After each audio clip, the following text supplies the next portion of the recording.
Ruang Publik Sidoarjo mengadakan kegiatan refleksi akhir tahun dengan tema dinamika sosial, politik dan hukum dengan menghadirkan tokoh agama, tokoh masyarakat, lembaga swadaya masyarakat, aktivis perempuan, jurnalis dari berbagai media, serta tokoh seni dan budaya serta tokoh politik, pakar hukum. Dalam acara tersebut dipandu oleh tokoh muda Hussein Adillah, dengan narasumber Nanang Haromain dari Institute Research Public Development IRPD. Mari simak liputannya berikut ini. Jadi apa yang telah nanti bisa menjadi sempurna karena berdasarkan laporan dari anak buah asal Bapak Senang. Saya pikir begitu. Jadi malam ini silakan Bapak Ibu nanti menyampaikan aspirasinya, pandangannya terkait keberadaan perjalanan pemerintah Sidoarjo selama tahun 2023. Sebenarnya saya ada partner. Oh ya, lalu dia kemana? Ekonomi politik dan hukum di Sidoarjo tahun 2023. Belum lama ini kita sudah banyak dihidangkan oleh dinamika politik. Pendopo yang katanya dijaga bersama-sama kewibawaannya. Yang hadir malam ini yang mohon maaf tidak bisa kami sebut satu persatu. Malam ini kami didapuk oleh Ketua RPS yang juga Bupati Selatan. Seuntung didapuk untuk ditampung ya. Ini yang terjadi di Sidoarjo. Banyak hal yang terjadi selama 1 tahun ini kalau bilang bicara tentang hal menarik, hal menyenangkan, tapi juga banyak hal yang menyedihkan atau banyak hal yang masih belum dilakukan. Malam ini kita tidak mencoba untuk menjadikan malam penghakiman atau malam pengkritisian kepada apapun yang terjadi, khususnya terjadi di Pemkab, tapi juga memberikan kalaupun ada reward ataupun ada penghargaan, tentu kita jadikan apresiasi. Karena apapun itu tidak bisa lepas dari namanya perkembangan yang harapannya ke depan tahun 2024 banyak hal yang lebih baik terjadi lagi di Sidoarjo. Ya dari untuk Sidoarjo yang lebih baik. Kami berharap nanti semua bisa memberikan di sini. Apapun ya boleh bisa disampaikan. Mari kita memperbaiki diri sebagai bahan refleksi untuk mendapatkan hal yang terbaik. Apa yang kata kami persilakan pada Bapak Ibu semua menjadikan sebagai bahan refleksi kita bersama-sama selama apa yang terjadi di 2023 ini. Apa harapan kita Wabarakatuh. Perkenalkan, nama saya Ali Mahfud dari media Sidoarjo. Di sini kita mengevaluasi, melihat dan menyaksikan media. Intinya kita itu netral, tidak memihak. Dipanggil Pati Urus. Tempat tinggal saya di perumahan Pondok Mutiara, Blok CG nomor 7. Yang kemarin mungkin teman-teman hadir di acara halal bihalal ya, halal bihalal itu ditempatkan di tempat saya.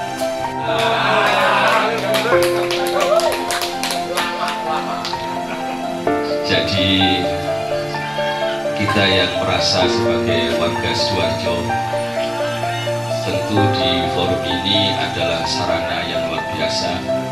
Selain menyampaikan aspirasi, undang-undang dan pandangan bagaimana mengubah Sidoarjo itu menjadi sebuah Madinah Madaniyah.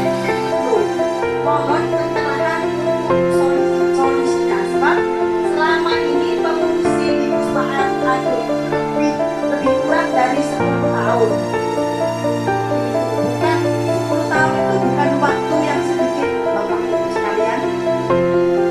Dan fungsi daripada rumah susun agro itu bukan difungsikan sebagaimana fungsinya untuk fasilitas umum, itu digunakan selama ini untuk pengungsi-pengungsi yang selama ini juga kita Bunda Nadia juga mengungsi, mulai dari pengungsi mana Bunda? Sampah.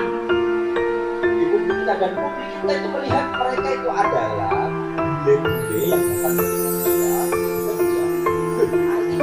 revitalisasi ini gak nyampe. Pernah satu kejadian tuh fenomena ibu-ibu datang bawa anak bayi dan nangis di depan satpam. Ini anak dari pengungsi Afghanistan. Ini dilihat sama tukang bakso, tukang gedang, satpamnya cuma bisa diam. Nah ini bagaimana solusinya? Warga harus kemana? Ini sedikit. Kita datang tuh, kita ngobrol sama bapak-bapak, kita ambil kehidupan sehari-hari. Dan boleh kok dilihat di Google. Hari ini kan era digitalisasi, tidak ada lagi keran-keran yang terkait informasi. Tinggal bagaimana kita mengelola itu semua menjadi literasi. Bagus untuk kita sampaikan ke stakeholder, tim-tim investigasi untuk menyangkut isu-isu yang sedang terjadi di Sidoarjo harus tajam. Kalau perlu apa yang hari ini, iya tajam dan berani. Kalau perlu apa yang hari ini sudah disampaikan oleh Pak Yunus, Pak Amir, Bunda Tim, itu ditulis oleh Pak Zauno Azumar dari jurnal akademik yang disampaikan ke dokter. UNJ. Jadi kita ini hanya dirundui patokan untuk pusat jelek Sidoarjo menanggung ini. Fungsi dari Afghanistan, fungsi yang kita bicarakan fungsi dari luar yang UNHCR. Bagaimana kalau Indonesia menolak tentang fungsi ini? Tidak bisa.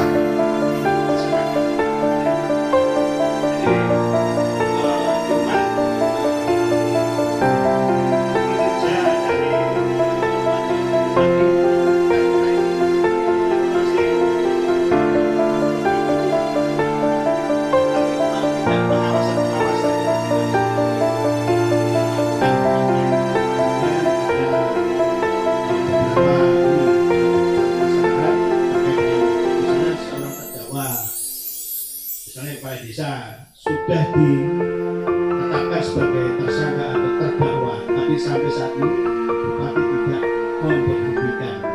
Ada tiga komponen, ada eksekutif, ada legislatif, dan ada yudikatif. Dan ketiganya ini bergerak simultan.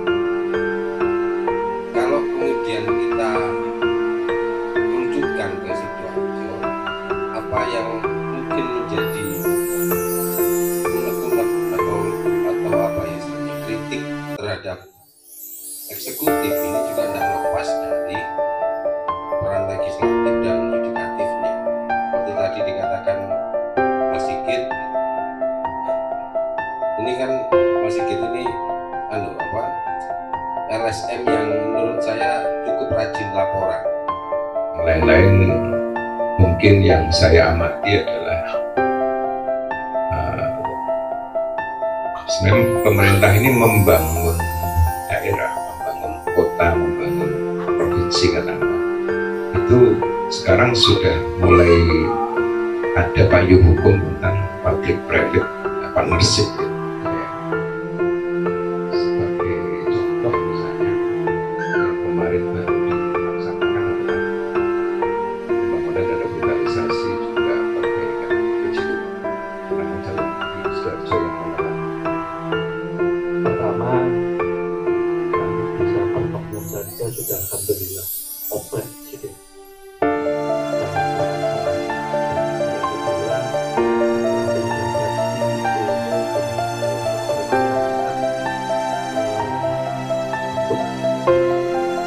Hadirin sekalian, saya hanya bisa terkait operasi. Saya selalu berkuasa batin tentang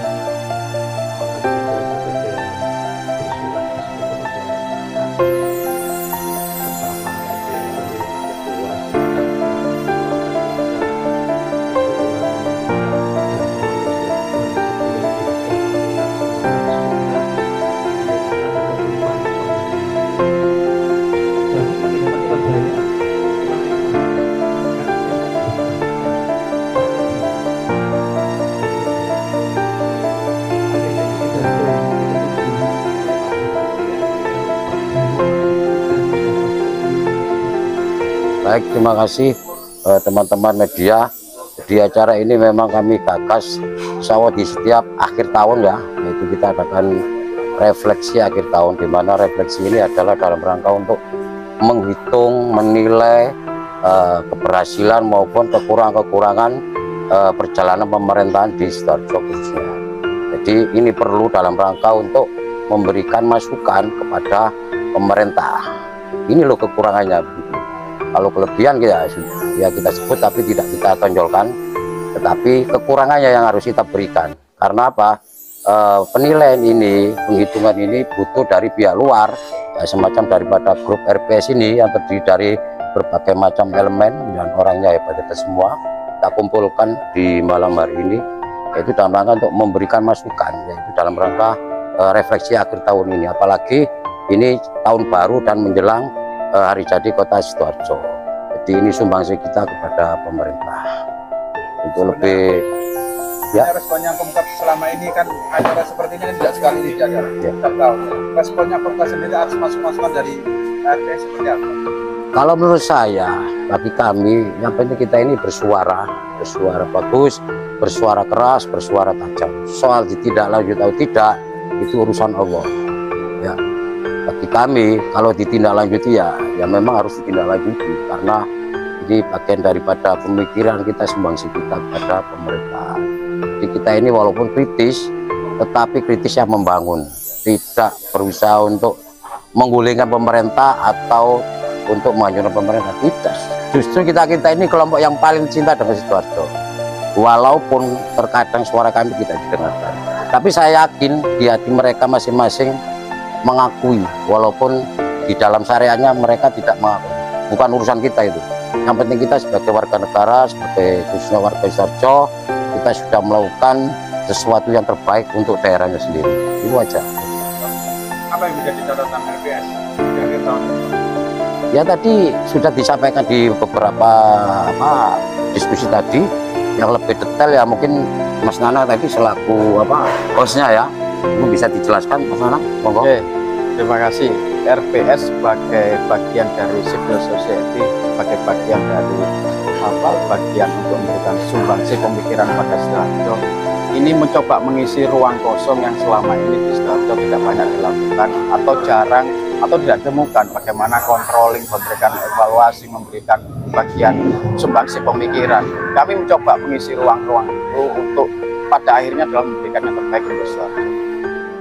Pemerintahan Sidoarjo saya pikir tidak bisa menafikan sesuatu yang ada dirasakan di masyarakat. Kami mencoba untuk menjembatani itu, apa yang dirasakan masyarakat kami coba sampaikan lewat pemerintahan, lewat bangunan konstruktif, lewat pemikiran, lewat kajian yang kemudian itu syukur-syukur diajarkan sebagai bagian untuk pertimbangan, bagian untuk mengambil kebijakan nantinya di 2024 nanti. Karena kami selama ini merasa bahwa kami mungkin dianggap kelompok yang recoi ya, dianggap mengganggu. Tapi sebenarnya itu bagian dari kecintaan kami pada Sidoarjo. Kami memberikan ruang kosong yang selama ini harusnya dilakukan oleh teman-teman di legislatif atau teman-teman media atau kelompok-kelompok NGO lainnya yang selama ini mungkin masih belum banyak memberikan bersuara. Nah, kami bagian diri itu untuk menjadikan ini bagian perimbangan, controlling atau apapun lah itu yang intinya bagian untuk perbaikan untuk Sidoarjo ke depan. Harapannya Mas Nanang mungkin acara malam hari ini? Kami tetap akan konsisten melakukan sebagai bagian dari diskusi kajian ini, mungkin dalam lingkup yang lebih besar lagi, apalagi ini menjelang tahun politik, tahun pergantian pemilu, baik legislatif dan juga nanti disambung oleh pilkada. Kami berharap kalau memunculkan figur-figur baru itu bagian dari tidak mencoba untuk mengganti atau tapi memberikan alternatif pilihan pada masyarakat. Itu yang pertama. Yang kedua, kami juga berharap kalau Bupati sekarang ini sudah bagus, dengan munculnya penantang-penantang baru yang juga lebih bagus, Bupati akan konsisten untuk mempertahankan apa selama ini sudah bagus. Kami tidak berharap kalau sudah dianggap bagus terus tidak ada penantang, nanti kerjanya jadi loyo-loyo ya, tidak maksimal. Kami harapannya cuma itu. Kalau kami menggagas sebagai bagian itu hanya untuk memberikan tawaran alternatif untuk masyarakat, bahwa Sidoarjo butuh orang-orang yang terbaik, orang-orang yang bisa memberikan sesuatu yang lebih untuk Sidoarjo. Apa sampai hari ini